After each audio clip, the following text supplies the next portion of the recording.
Well, they could start with just more of this being keeping the Rivers squared in the game. Both got ejected last night. They lost 5 in a row. Guys, as coaches, you know you've got to say the right things. When people in the media ask, look, we're not going to have excuses. We got to deal with who's on the floor. But right now, if you're Doc, trying to win without Blake and then losing Paul the last 4 out of 5 games, that's tough to deal with. It's tough. It really is. And you look at today's game going up against the Thunder, and you had a tough game against the night before against the Houston Rockets. It's one of those situations where, as a coach, you need options.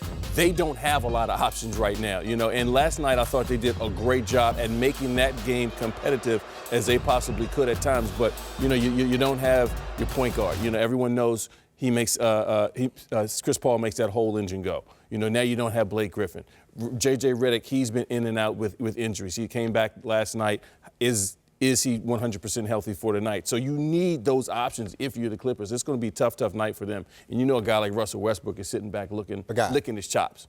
No one goes 82 games without injuries. Yep. You know that. When you look at your lineup and you balancing out your team, you got to have some depth coming off that bench. You got to have guys because you're going to have injuries. We talked about Memphis.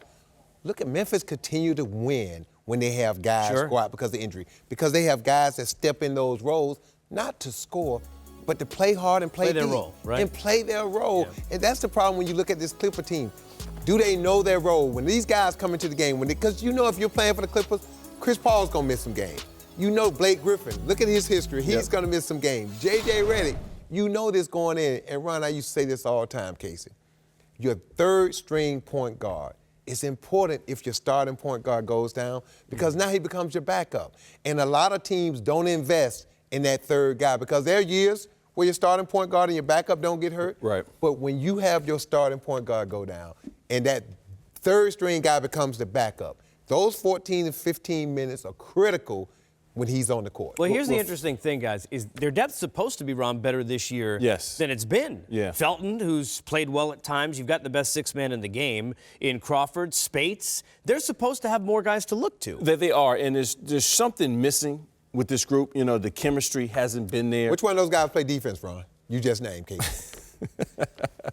Coach summed it up pretty quickly. Sorry, we're on to the next segment. Am I right, Ron? And chemistry is established in different ways. People always think about it offensively, but there's a defensive rhythm and a defensive cadence and a defensive desire that exists that allows your team to have chemistry. And when you look at the Clippers, they're not a team that want defense. Defense, every energy, night. hustle. And they don't have that innately. They don't have guys that really. What don't take a night off every night? Mental toughness.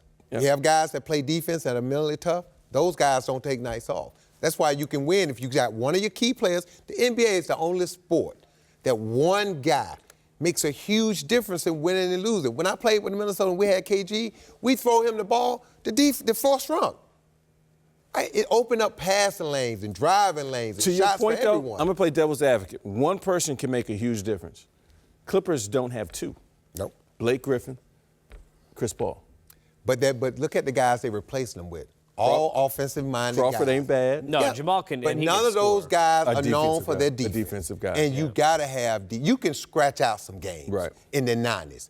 You're not going to when you deplete when your starters get hurt and you can't score 115 or 110 points.